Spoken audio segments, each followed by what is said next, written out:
Welcome everyone, my name is Kevin and today I'm going to be showing you what's on my Samsung Galaxy A52. I'm going to take you through useful modifications, making the A52 even closer to stock Android while maintaining the helpful One UI features. Effectively, by the end you're going to have a good grasp of one way to set up your device that is going to make the most of its software and hardware capabilities. Now, along the way, I'm going to show you what cases I use, I'm going to introduce you to some really cool educational and fun apps too. I'm also going to give you some insight about how I actually go about recording my videos and some of the tools I use to do so. Beginning with my home screen, you can see at the top I've stuck with the stock Samsung weather widget, and the Google search bar is just shortened right next to it to fit. All of the blocky widgets I use are translucent, and if you want to customize the search bar to make it see-through like mine, you're going to have to actually make a swipe and only a few clicks. If it takes your fancy, you could also make some other adjustments to the bar as well. Now, my first home screen is straightforward. I have YouTube, the Creator Studio app. This is where I reply to your comments. There's also some tools that I use to make my videos, like I mentioned, and just the other basics. Google Pay has replaced Samsung's stock version as my payment option when I'm out and about. I've also downloaded Google Messages, their Clock app, and Google Photos to use in place of the Samsung stock version that comes with the phone. Those three tools you're seeing are for video production. They're from FiU for my handheld 5-axis gimbal, Syrup is for my motorized video pan head, and Sony Imaging displays a secondary image of what my camera is filming, which can be really useful for when I'm actually on camera. I don't normally use this when I'm talking to the camera. It's for when I'm like in the shot and I want to make sure that I don't look too goofy. My second page starts with the stock Samsung Reminders widget. Again, the translucent widget style works in my opinion, especially with the wallpaper, and it is really easy to change it to match other elements. Of course, the music apps have a place in my phone. The most important ones for me are, unsurprisingly, YouTube Music and SoundCloud. I'm actually only paying for 2 service memberships that are set up on this phone.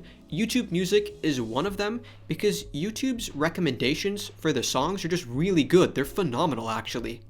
Just to name 2 artists that I recently discovered, Victor Tao and Salem Alice. I really recommend you guys check them out. The next notable app on my second page is Skillshare. Getting Skillshare to sponsor this video meant I can finally show off my efforts to become a more self-reliant content creator, and I don't mean just a jack of all trades. My YouTube thumbnails, for example, are now professionally edited by yours truly. I took Daniel Scott's Essential Training course. It's a Skillshare course, and it has over 41 lessons. I watched them on my phone, and I quickly got to sketching out my thumbnail concepts before moving to the final edit. The benefit of spending your time learning on here is that you get to learn from certified training professionals. Now, Skillshare has all kinds of courses from fine arts, writing, and visual and graphic design, just to name a few. The first 1,000 people using the link in my description will get a free trial of Skillshare Premium membership, and after that, it's only around $10 a month. I'm going to show you the third page of apps, but before then, I want to show some lesser used but still important apps that are actually in my app drawer. You can see, at least here, I'd like to keep things minimal. Half of it is foldered up. There's the collection of Samsung stock apps, Google apps, games which we'll get into, and more. In here, there are some tools that I use for editing photos on mobile, on the go. I use Adobe Lightroom and VSCO. There are 2 transportation apps on my phone, Uber of course, and Presto. It's for Toronto and the greater area buses, trains, and just public transport. This wallpaper app I have here is actually how I got the lock screen and home wallpapers.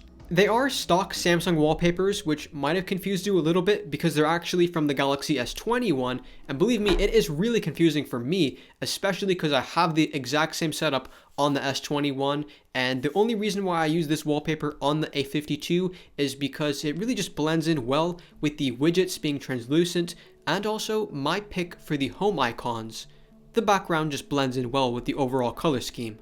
The third page is like my wall of games. I also have the widget for the radio. I don't use this too often, but it is there. Now, no productivity is done here whatsoever. I come here when I want to test out graphics performance of a phone and just have some fun. COD Mobile is getting a little bit repetitive to talk about, and so is PUBG, but if you really want like a good game recommendation, maybe something you haven't tried out yet, I would recommend Orbia. This game is a little bit more kicked back, and you can really enjoy this playing or just giving your phone off to someone who is younger, And if you really want to get into the FPS and racing games, of course, Forza, Asphalt 9, and COD Mobile are the ones I recommend.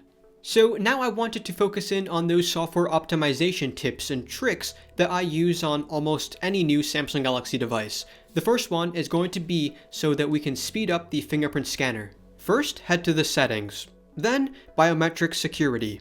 By turning off the biometric unlock animation here, we're going to get through the unlock process a bit faster.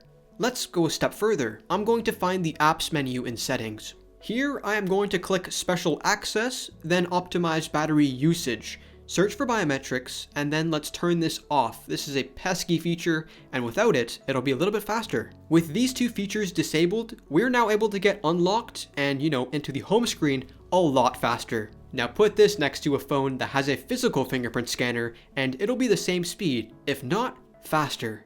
Back in the settings, under developer options, I manually scaled down the animations to 0.5 when I'm not doing speed tests. Scaling down the animations makes just every transition and motion feel quicker. In the developer options list, I also turn on Force Dark Mode. This phone does have an AMOLED display, and by virtue of that, the more dark elements we're using on dark mode that are actually black, well, the more battery we're saving, especially in those longer screen on time hours.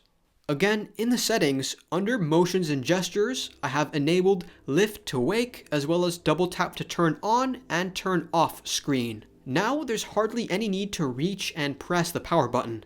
As far as phone cases go, I do highly recommend picking up a case that is affordable. The phone is entirely made of plastic, and it's not like a durable plastic either. The sides scratch up especially easily, and it's not like you're covering up glass or metal, so picking up a case, you can't go wrong. I have been a fan of two case brands as of recent years, Caseology and Rinky. With the Galaxy A52, I went with the Rinky X case, as well as the Rinky Onyx case in navy blue. Obviously, this one is kind of a love it or hate it type deal, but for me, it is a refreshing design. All of the ports, the speaker cutout, the mic cutout, everything is precise, it looks pretty good, it's not too bulky, and what I really like about it is the textured finish. I am always greatly appreciative to the people who drop a like on my video.